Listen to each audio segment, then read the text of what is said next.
O Great Spirit, saints and sages of all times, of all places,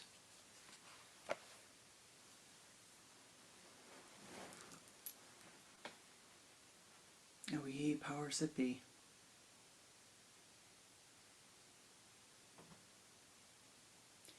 ancestors, ancestors, ancestors of all of the lineages to whom we attune. O ye beings of the air, the earth, the fire, the water, the ether, Namaste.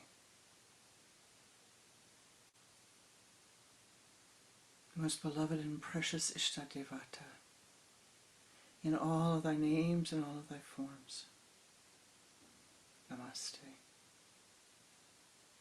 Om Shri Babaji Namaha. Om Shri Lahiri Mahasayaji Namaha. Om Shri Yukteswarji Namaha. Om Shri Paramahansa Yoganandaji Namaha. Om Shri Shaliji Namaha. Om Shri Goswami Kriyanandaji Namaha. Om Shanti, Shanti, Shanti. Sweep clear our path, that this time that we share be blessed, that it be vivified, that we might hear that which needs to be heard, that the wisdom might unfold for each of us with great ease. Om Shanti, Shanti, Shanti, Om Shanti, Shanti, Shanti, Om. Aham Brahmasmi.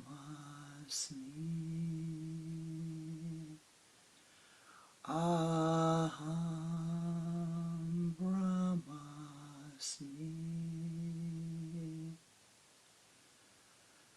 Aham Brahmasmi.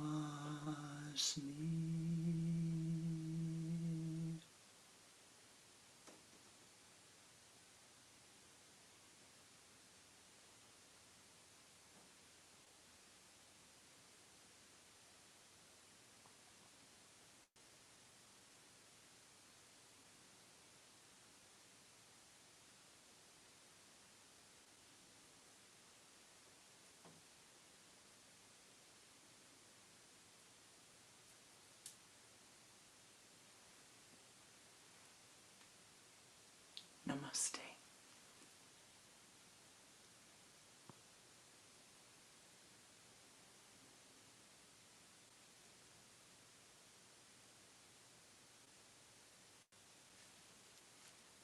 Namaste. Welcome. Welcome to my heart. Welcome to our Sangha, our Sunday Sangha.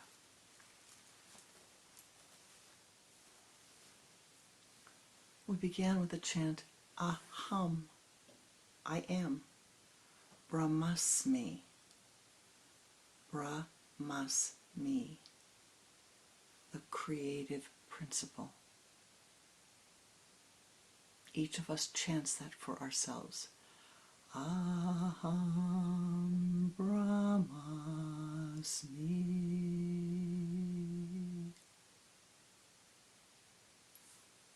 It is a great empowering mantra, a great empowering reminder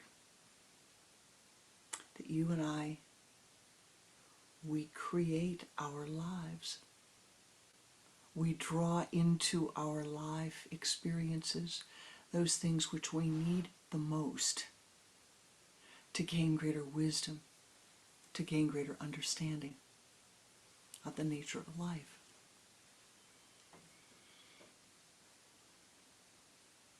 The entire system of Kriya Yoga, the entire mystical path of Kriya Yoga, all of it, it's a mystical path, a path which says that what any one human can do, all humans can accomplish in time, in the right conditions, and the right effort. Thus, whatever it is that you wish to draw into your life, you have the capability of drawing it in. You, and you alone. The entire system of Kriya Yoga is predicated upon the law of karma, the law of cause and effect. This is not the law of retribution. It's not the law of punishment. It is the law of cause and effect. If I smile, the world will smile back at me in time. Not everybody, not right away, but in time. If I frown, try, the world will begin to frown back at me.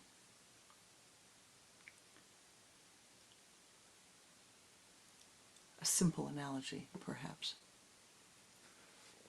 But where does the problem arise? Well, the problem arises when we think that we are above the laws of karma. When we think that we do not have to be, we are not affected by the laws of karma.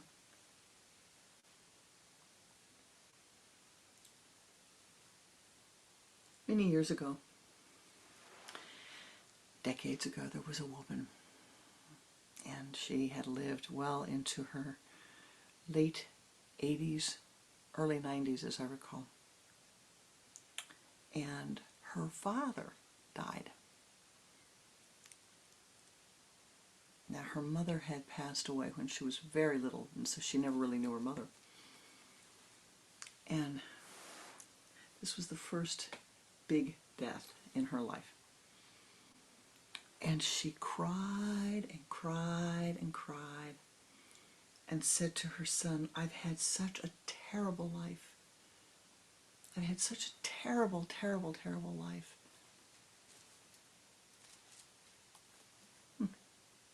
Really, Ma?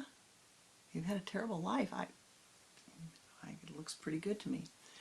What happened, Ma, that made it so terrible? What happened?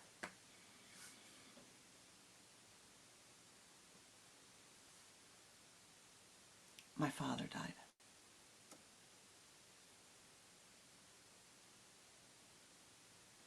The son scratched his head and shook his head and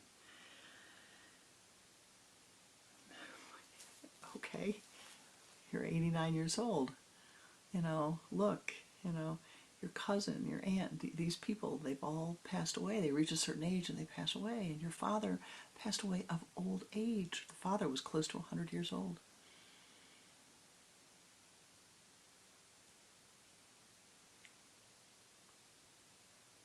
She was so emotional, so upset, she could not stop crying for days and days and days. And what was the problem? Somehow she thought, and she's not alone, all right? Somehow she thought that she was exempt from life experiences.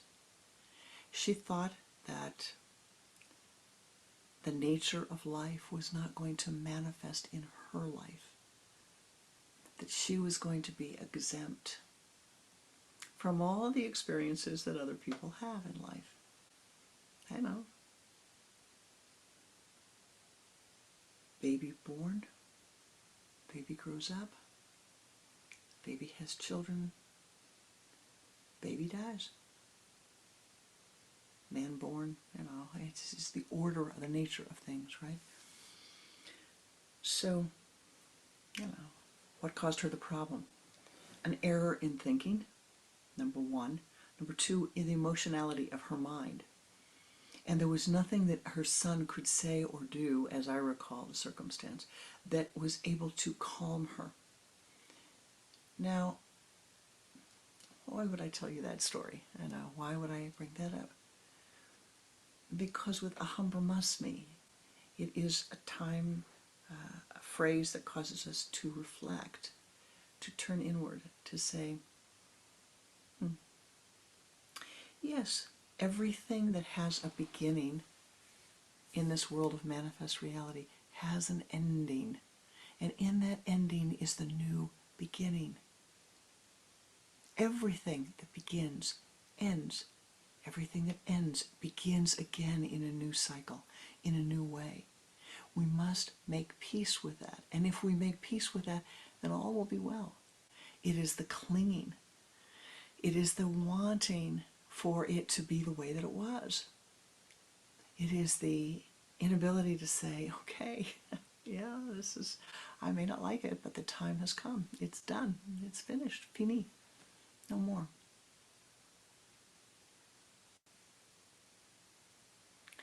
Now, today, we are at we're standing in a doorway. I mentioned to you on March the 23rd or thereabouts that the planet Pluto had moved into Aquarius, and it was going to move into Aquarius until tomorrow, the 12th of June. And that this was a time to pay attention to your life, to pay attention to new thoughts that arose, to pay attention to what you were thinking, to what you were doing, to new configurations in your life. It was a time to pay attention. It's the preview, if you will, the upcoming attractions for the next part of life. And now, tomorrow, Pluto moves back into Capricorn. Now, as a reminder, Pluto is the subconscious and the unconscious mind. It is group thinking. It is group action. It is a printing press. Pluto never happens once. It always happens 2, 3, 4, 5. It's a printing press. It is large groups of people.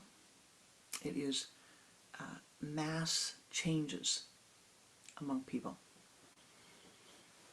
Well, what's one of the first things that we saw, or that you should have seen and paid attention to? If you haven't, you have time to do that, but with a Pluto moving into Aquarius. Well, Aquarius is an air sign, communication. Aquarius is computers. Aquarius is the technology. The first thing that happened with the Pluto moving into Aquarius is the announcements that were made about the new capacity of artificial intelligence and how artificial intelligence was going to change the world, and how artificial intelligence may affect the ability of human life upon Earth, may affect the quality of human life on Earth, may affect the nature of human life on Earth. If you have not paid attention now is the time to go back and pay a little attention. Now we're sitting here sharing the Sangha using technology. We're all over the world, all over the earth, using technology. And we're able to come together and share the teachings. But we must be aware of the effect that technology has upon this, right? We're still residing here in this physical temple. And our capacity to meditate, our capacity to concentrate, our capacity to find enlightenment is directly related to this and how well this works and how well this is functioning. So never forget that. Now, the Pluto moves back into Capricorn and will stay here until January of 2024. Stay there. And then it wobbles back and forth in January in 2024 until the fall, in which time it will permanently move into, or well, not permanently, but will move into Aquarius for a long period of time. And my mind just lost the number of years, but when Pluto moved into Capricorn, it moved in 2008. So it's a very slow-moving planet, and thus it has a large impact upon life on the earth. Anything that is slow-moving has an impact upon your life. Anything.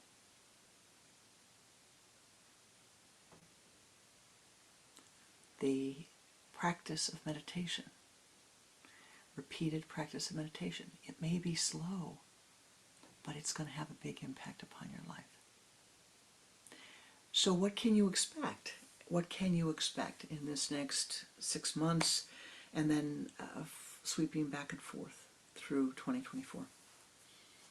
Well, you can expect that whatever changes have come into your life, have been in your life, have been postponed, delayed, whatever changes in your relationships with people, in your relationships with your community, whatever things are coming out of your subconscious mind and have been coming out of your subconscious mind, the oppositions, right?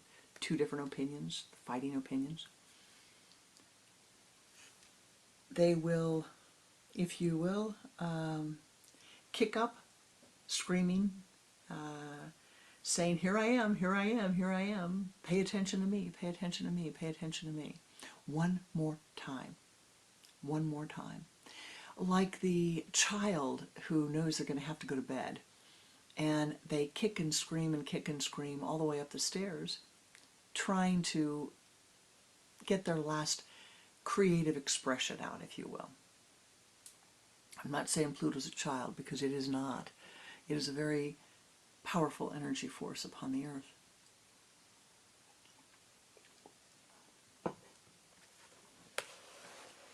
Thus, what is to be done? What is the problem, if you will? Well,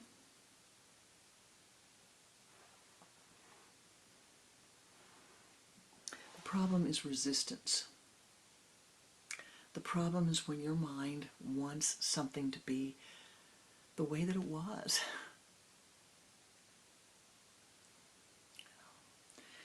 Our beloved children leave. Our beloved brothers and sisters leave. Our beloved spouses leave. Whether they leave the earth because they're going to a new incarnation or they go off and live life in a new way. Life changes. And the resistance is what causes us pain.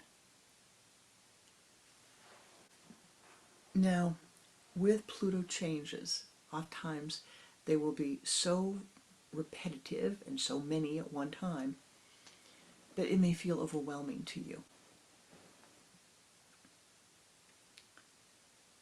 And it may feel as if your whole life has reorganized itself, or all of the structures that you counted on, that you took for granted, are no longer present, are no longer there. But Pluto has the great, great power of the phoenix, that magical, mystical bird which bursts into flame,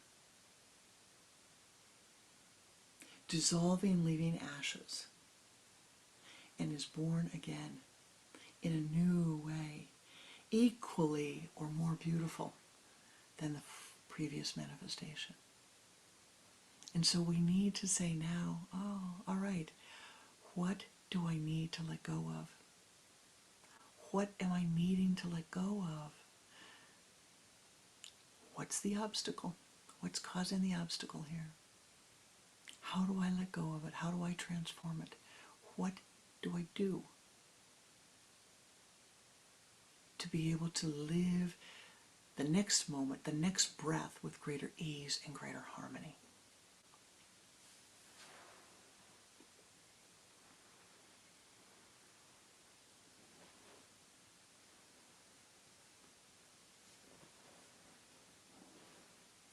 There are times in life that can be rocky, right? You know, life is good, the garden of God. There are times when the garden of God can be rocky. You can be stepping on around walking through your life with a stone in your shoe, or multiple stones in your shoes, or holes in your shoes that pick up every stone that you walk through. Or you can stub your foot on a boulder and fall face down. All you have to do is get up again. Put one foot in front of the other. Get up again. No matter how many times you fall, no matter how many times you stumble, no matter how many times you miss the boat, get up again and walk forward. Remember that wonderful story. I'll call the man John. It's a good name, good as name as any. John, who came to see Kriyananda one day, and I was with Kriyananda. I was the Swami on duty in the office, let's just say that.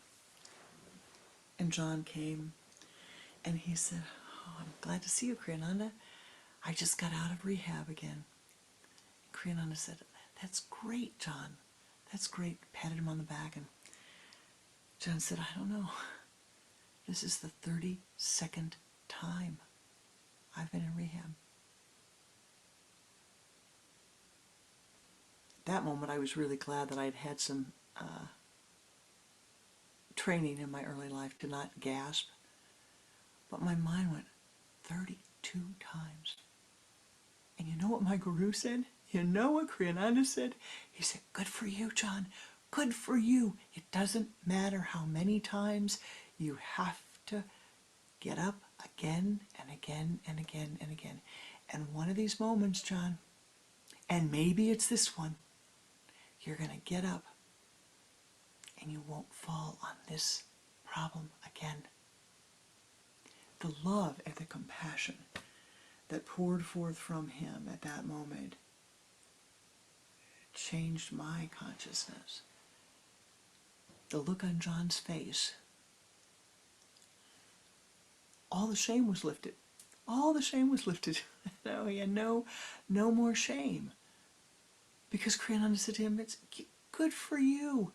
You keep going back. You're trying again and again and again." And you know, I understand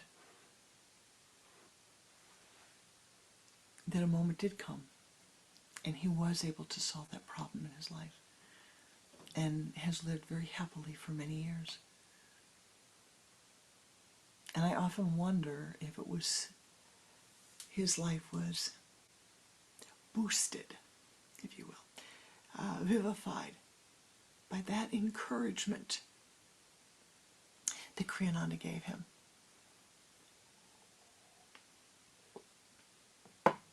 So, you probably don't have those kind of life problems, but we all have a problem, or two or three, that we're trying to master in our lives. And the key in doing so is to say, what do I need to do this time? What can I do differently that's going to help me to solve this problem? Maybe I need to meditate before I begin to start. Maybe I need to pray. Maybe I need to journal. Maybe I need to understand what is causing the problem for me so that I can adjust slightly. And nobody can do this for you. You can have help. You can go to see your therapist. You can go to talk to your priest. You can talk to a friend. Go to talk to a teacher. But nobody can do it. You have to say, well, it's my life. What is it? It's been this block, this internal block, that I have not been able to solve for all this time. And how do I do it again? And then, stand up from sitting on the ground and walk forward with your new plan in place. You need to develop new skills, get them in place. Get them in place, get them in place, and walk forward. And you will be blessed.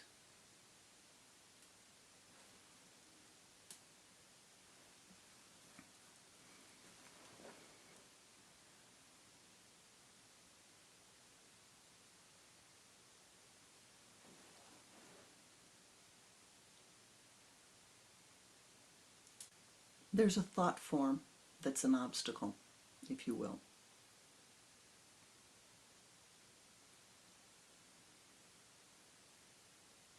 And that thought form has friends.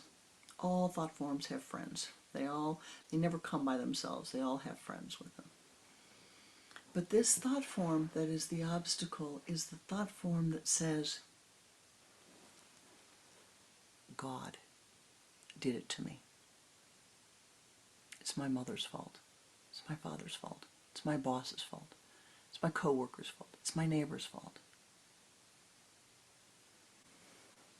Now maybe you don't feel like that, but one has to ask oneself, it's helpful to say, well, is there anything in my psychological patterning that still holds that? It still holds that idea that somebody else, God is not the master puppeteer of your life. You're not down here. He's not up there, playing with your life as if you're a puppet.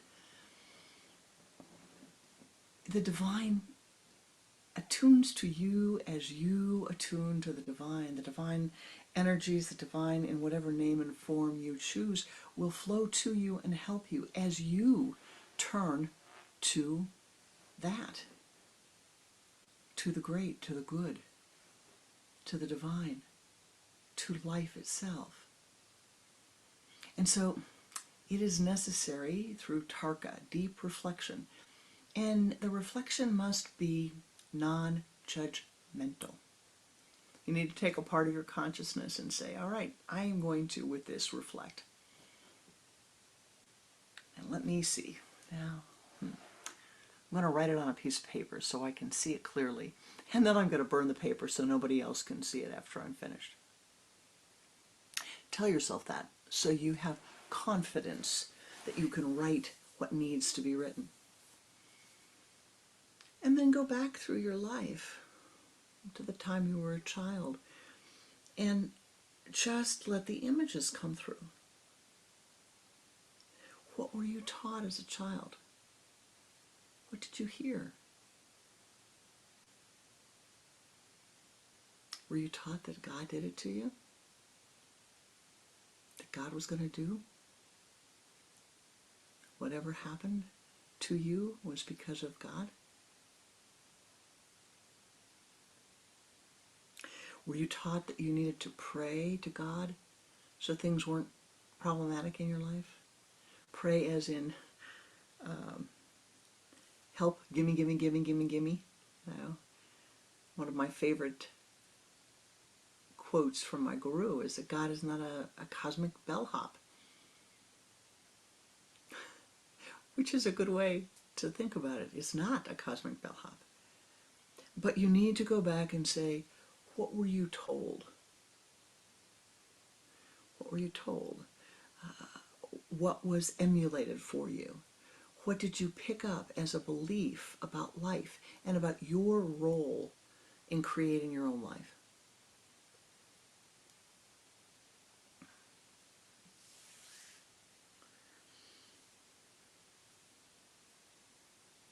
There's a fellow who I know a lot of respect for him, very, very good man. And he has 2 children. One of them is a daughter, and she is in college in her first year, and the other is a son. And the son doesn't want to go to school. He graduated from high school, doesn't want to go to school. Father got him a job. He worked for a couple days, doesn't like the job, didn't want to work. So what is the father doing? He pays for the son's gas, pays for the son's car, pays for the son's rent, gives the son money to go out with his friends. Now, we were talking about this the other day, and I said, oh golly, you know, how is he going to learn? The gentleman was complaining to me about how his son wouldn't work and how he wouldn't do this and he wouldn't do that. And I said, you know, you're giving him everything. Why should he? Why should he? Why should he go to work? Why should he do any of these things? He's getting everything from you. Now, the man said, well, you know, he's my son. I'm supposed to take care of him.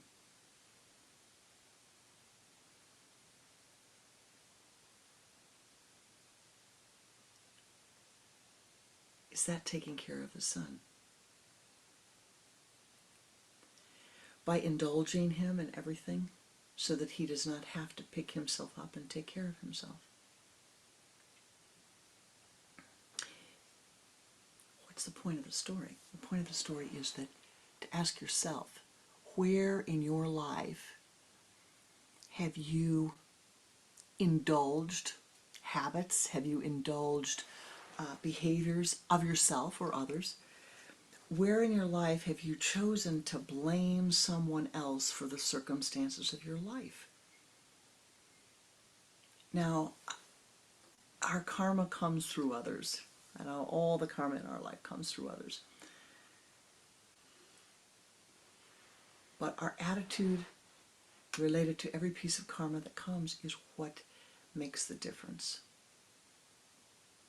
You know, if the son had said to his dad, well, you know, here, let me keep track of the money that you're lending me. Let me find a job that I do like. Show me, help me. That would be different.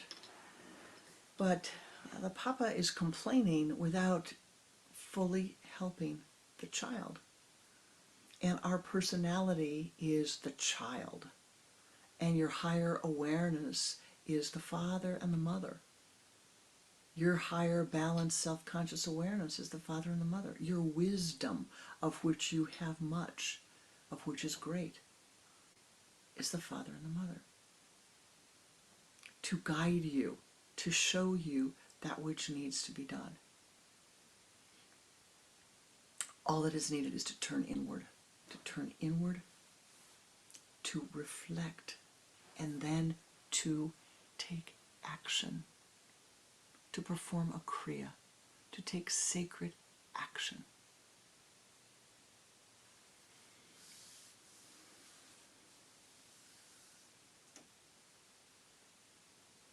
So what have I said?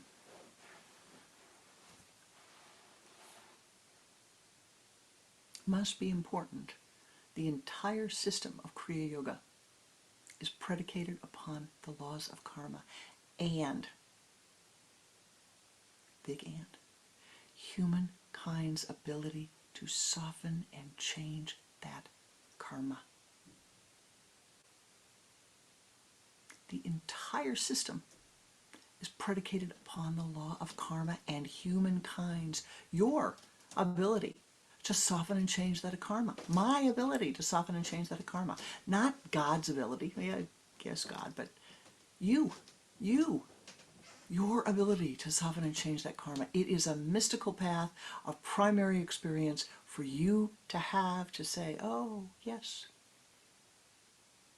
I can soften and change this experience.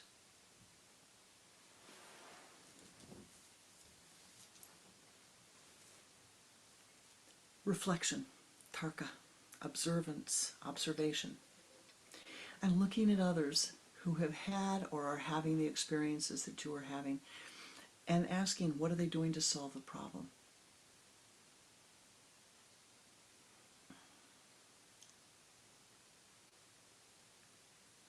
A number of people in my life in recent years have been, their spouses have transitioned, husbands or wives. I'm at that time of life where that a lot of people are passing. And someone said to me, well, you know,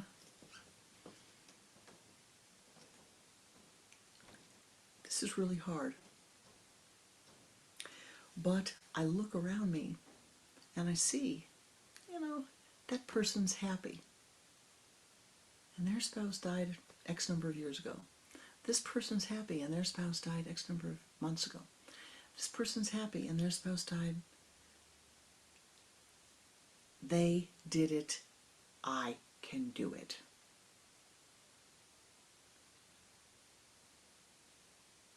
The young woman who goes to school and she's working full time. She's trying to get a degree. And she looks around her and sees people that took 9 years, 10 years, 11 years, 12 years. They did it. I can do it. Whatever is important to you to manifest in your life, you can manifest. It is just a matter of your intention and your time. If it is important to you to learn to speak Sanskrit, you can learn to speak Sanskrit. It just depends on how much time you spend every day doing it. The more time you spend, the more frequently you spend the time, the quicker it will come. It's as simple as that. Going back, and I'm going to close with a story.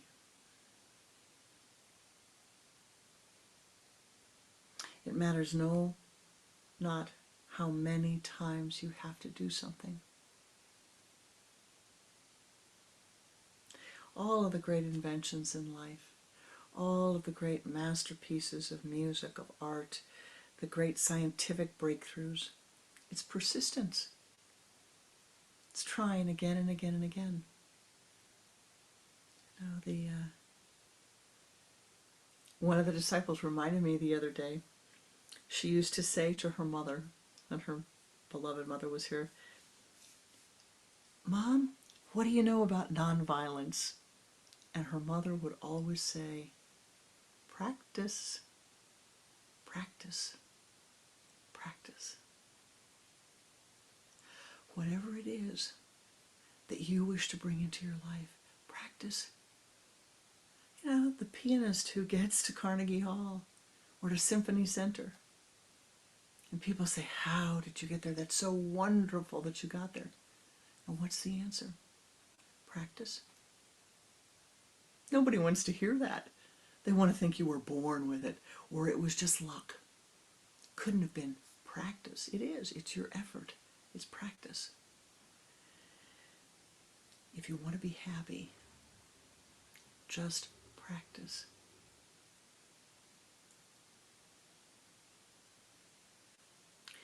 Sitting back at the back of the temple all those decades and decades ago, when Pranananda said, just be happy.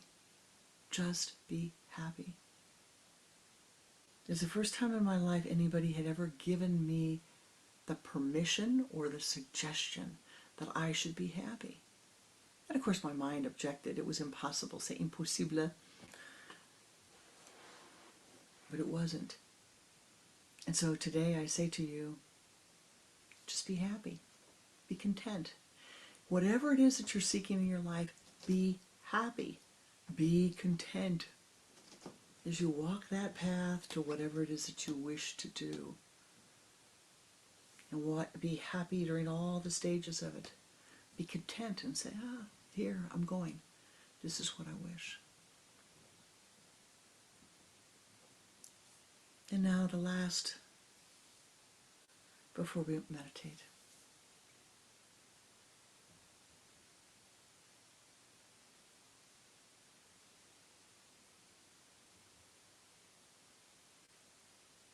Once upon a yogi time, there was a zendo deep, deep, deep in the forest. And every morning the master would leave on his own, and walk out quietly in the morning, hearing only the birds and the rustling of the trees. Every morning he'd walk the same path down to the river, along the bank, and back up through the pine trees, returning to the zendo.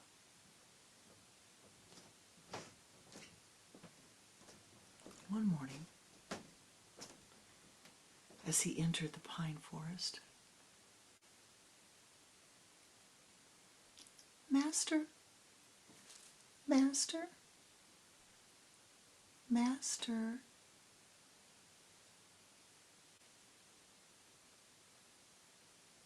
"Yes."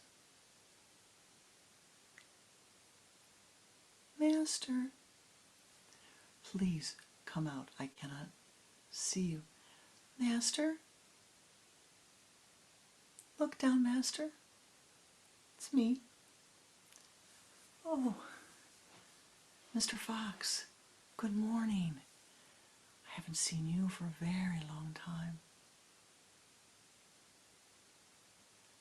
Help me, please." "Of course, whatever I can do."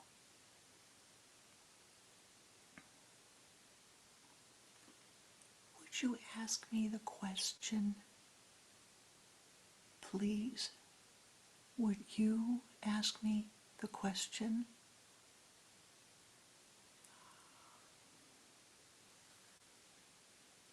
"Tomorrow morning, you come to the zendo. The door will be open, and I will be waiting for you, and I will ask you the question." So,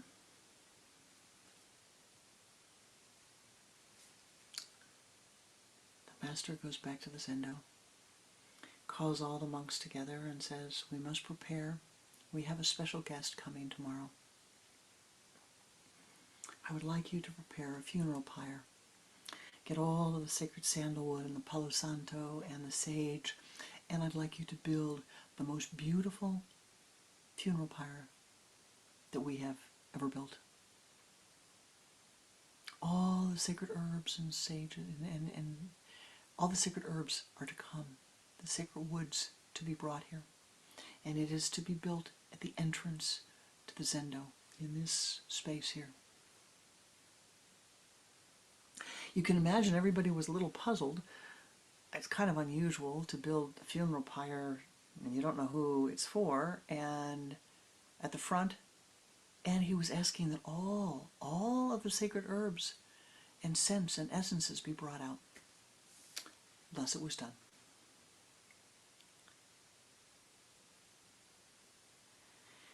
He said then, "When the gong rings in the morning, I expect all of you to be here in silence, waiting, silently chanting and waiting in meditation."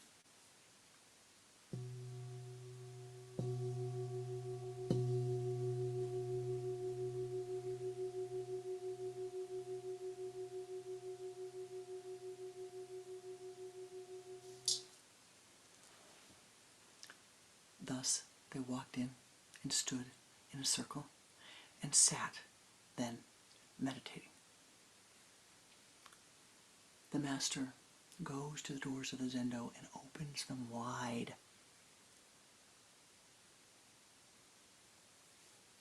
And standing, waiting patiently, is Mr. Fox.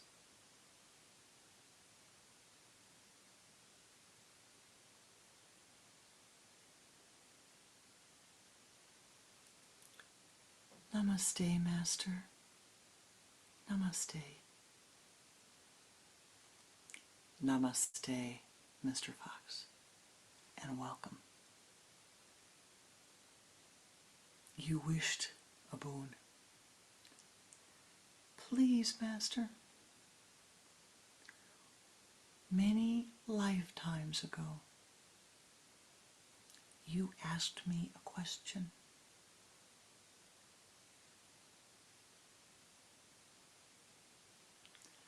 Please, Master, ask it again. I've grown. The Master smiled with joy that Mr. Fox remembered.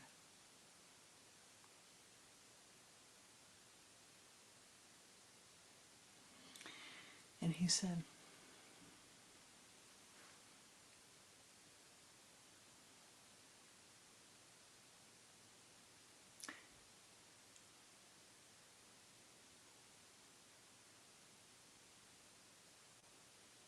O beloved disciple,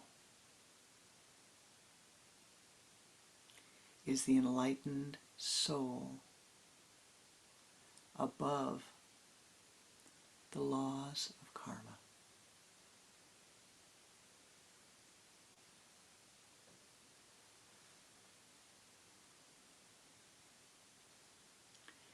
And as the monks watched, the fox's ka, his aura, became brilliant, brilliant, brilliant gold, and grew and grew and grew.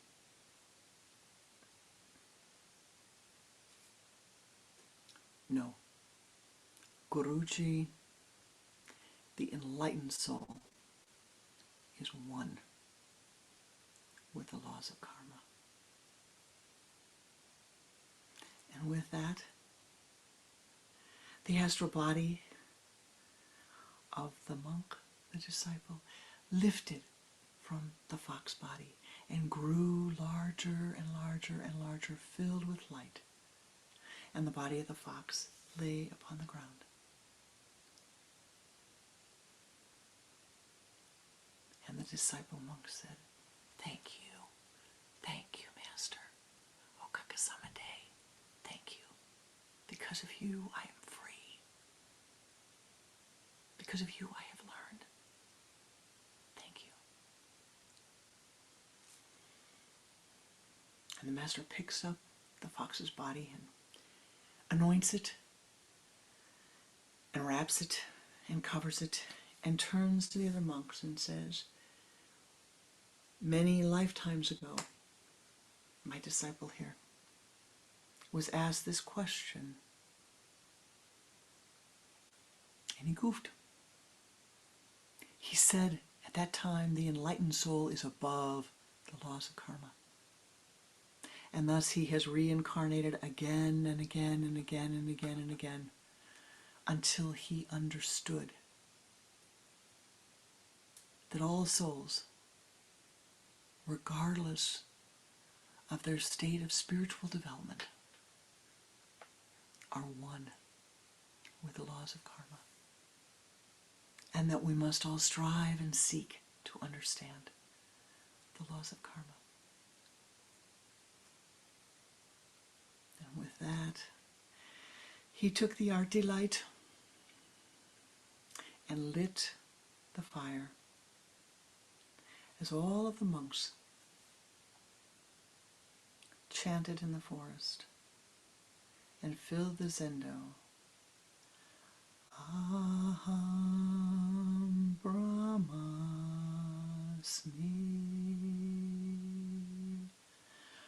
Aham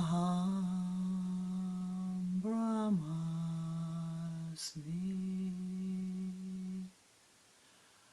Aham Brahmasmi.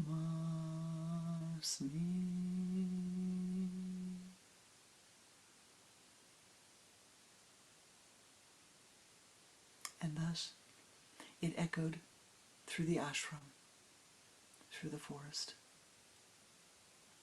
and lifted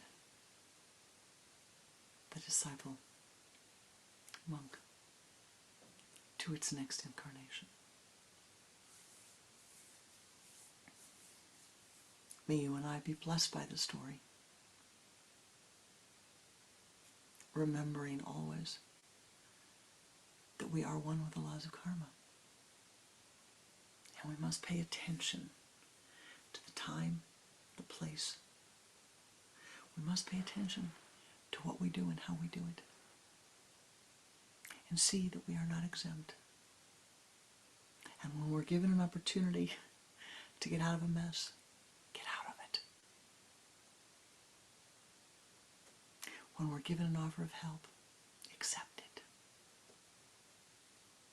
Be thou blessed. Thou art blessed. Become an ever greater blessing unto all of those who enter your aura. Namaste. And now let us turn inward and meditate together.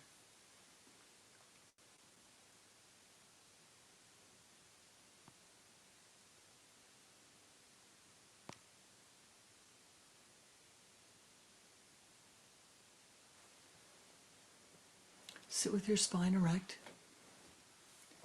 placing your hands in the Om Mudra, bringing the thumb and the index finger together, placing the 3 fingers towards the center of your spine, the hands on the thighs.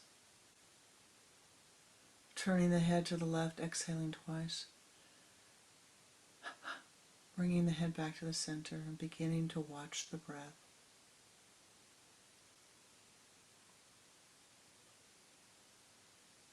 Use a sipping breath, sipping as through a straw,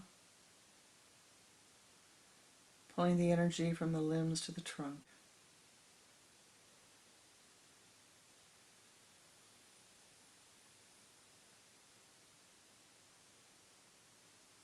Sipping again, move the energy from the trunk to the spinal column.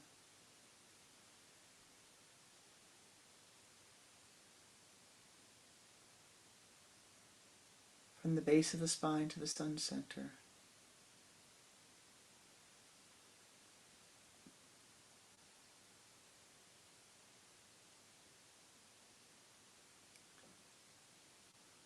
Move that energy as a golden ball of light out in front of you and sweep around to the left. 3 times encasing your body in golden light.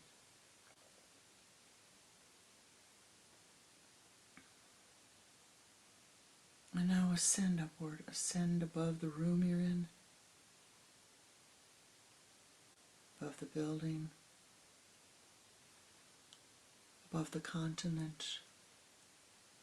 Ascend as high as you are able to the high place.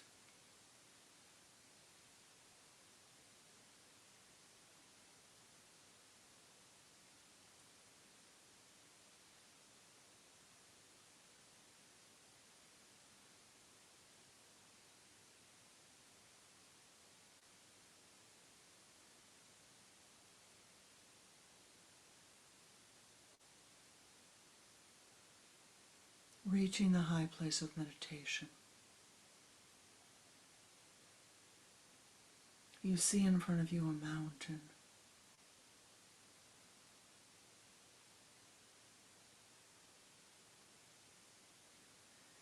And a path leading up that mountain. Enter into the path, onto the path, and begin to walk up the mountain, entering a forest.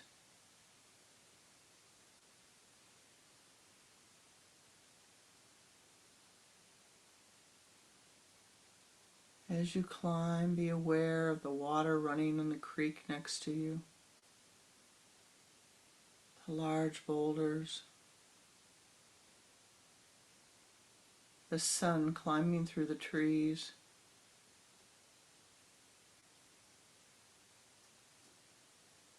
the flowers on the side.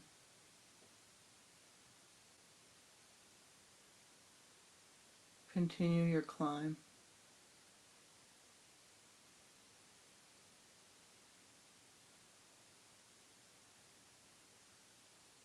The path opens. You see a meadow. teeming with life. The butterflies, the bluebirds, the hummingbirds, the dragonflies, walking through the meadow.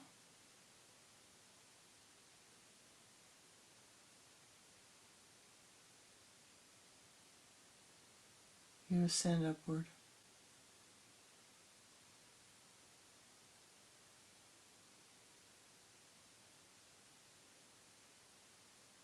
Enter into the second part of the forest.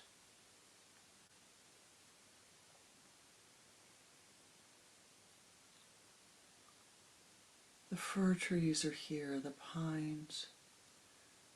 The path is cool. You're ascending higher and higher.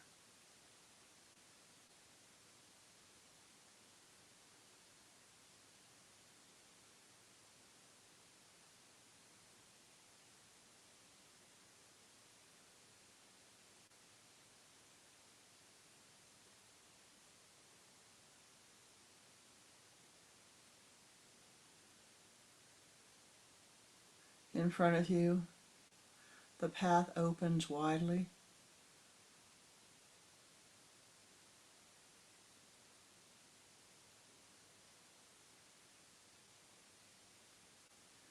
You see a shrine.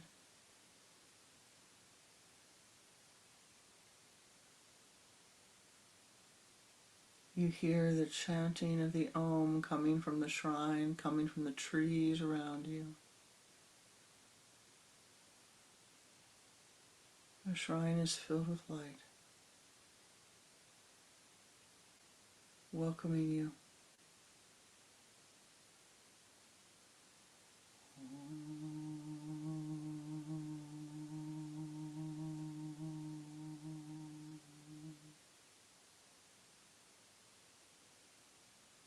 Enter into the shrine.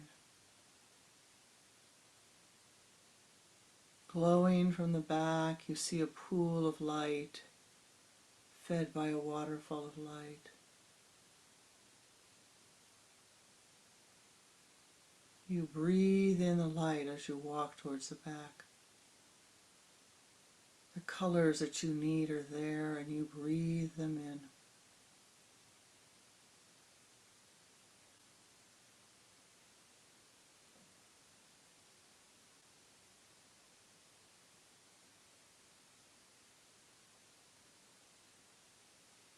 Walking into the pool of light,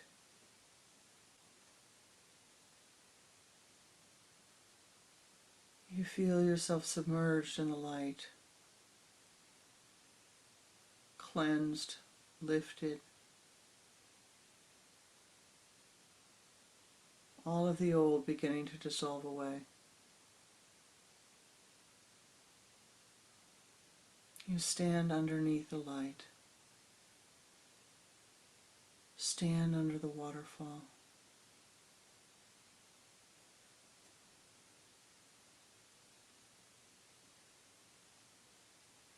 The light pours down upon your crown center.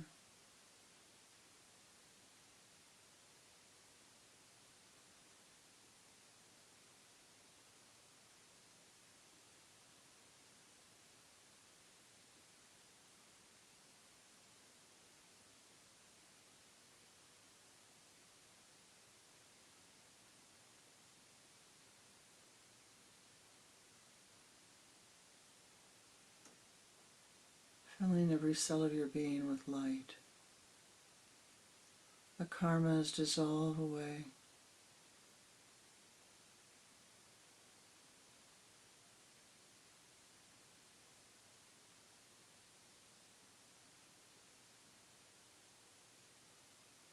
The light fills the space.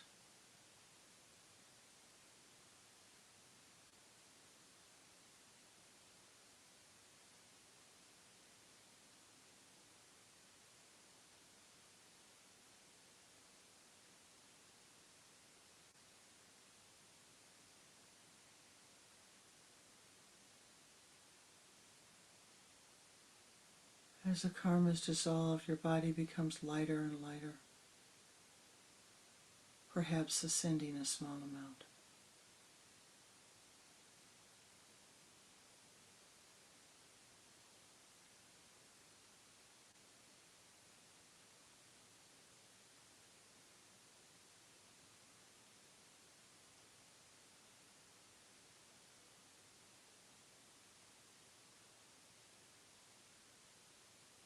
Walk forth from the waterfall,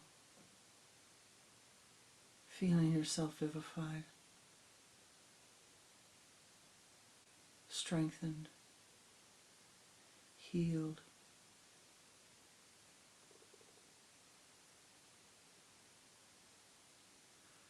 Walk through the pool of light.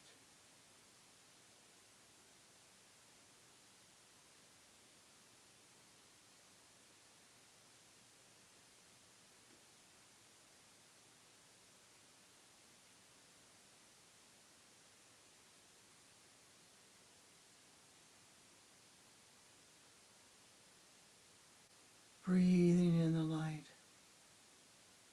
hearing the light, smelling the light, tasting the light, touching the light.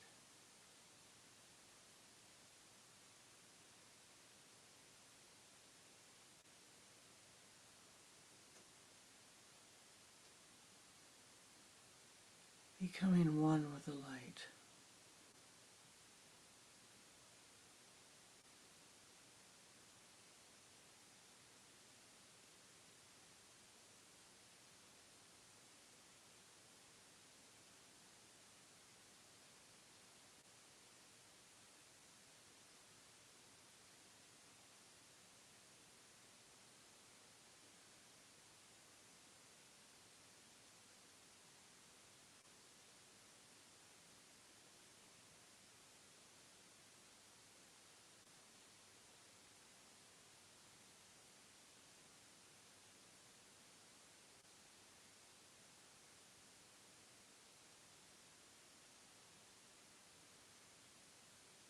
Walking forth from the shrine, holding the light that thou art. Return thus with ease to your high place of meditation.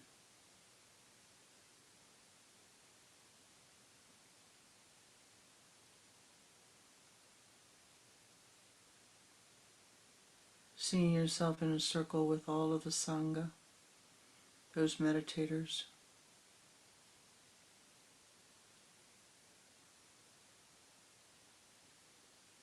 Let us send forth our blessings to those in need.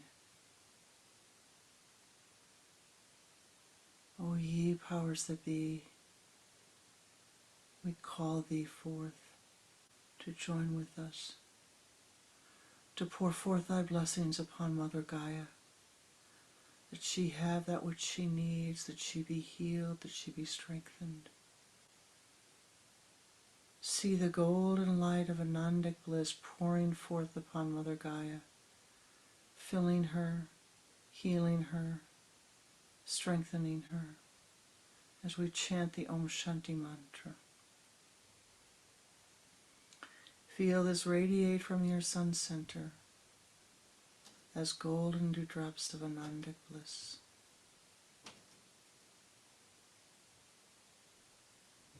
Om Shanti,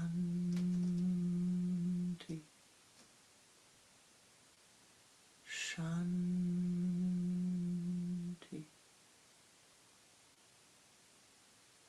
Shanti, Om Shanti, Shanti, Shanti, Om Shanti, Shanti, Shanti, Om.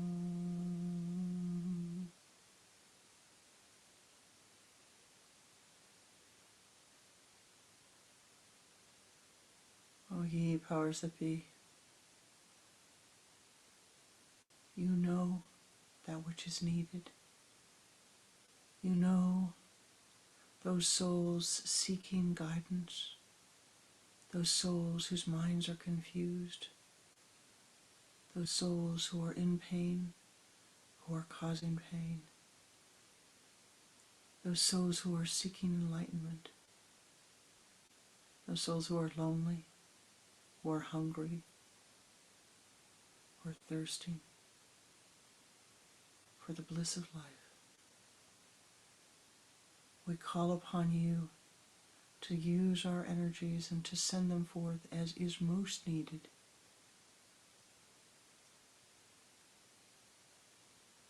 In the way that they are most needed.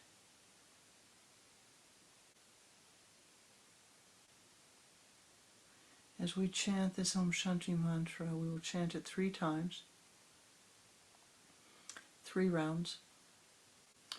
See the light pouring forth from your sun center, and allow that light to go to those whom you feel are in need, who you have awareness of their needs, that they might be blessed as they need blessing, as they seek it, as they wish it. Letting our own desires step aside for this moment. Together, let us send forth the blessings. Om Shanti. Shanti.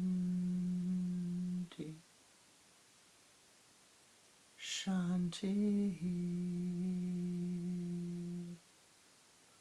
Om Shanti. Shanti.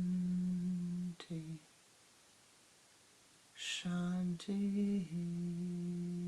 Om Shanti. Shanti. Shanti. Om Shanti. Shanti. Shanti.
Be thou blessed, be thou blessed, be thou triply blessed.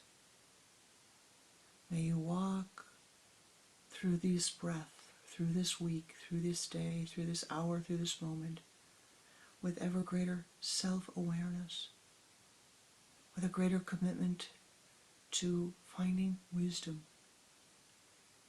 to bringing non-violence into your soul, into your mind, into your speech, into your life, to filling every cell of your being with compassion, compassion for all of those in need, including thyself.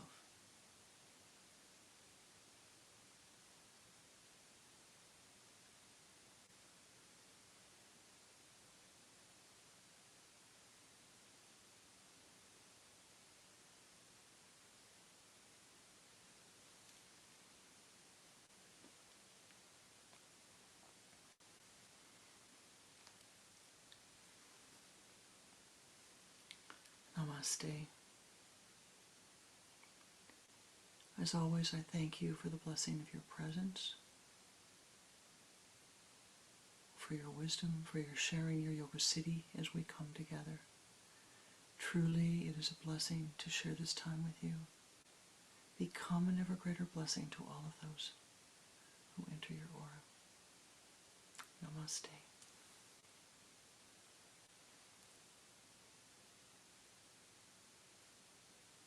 And remember, the enlightened soul is one with the laws of karma.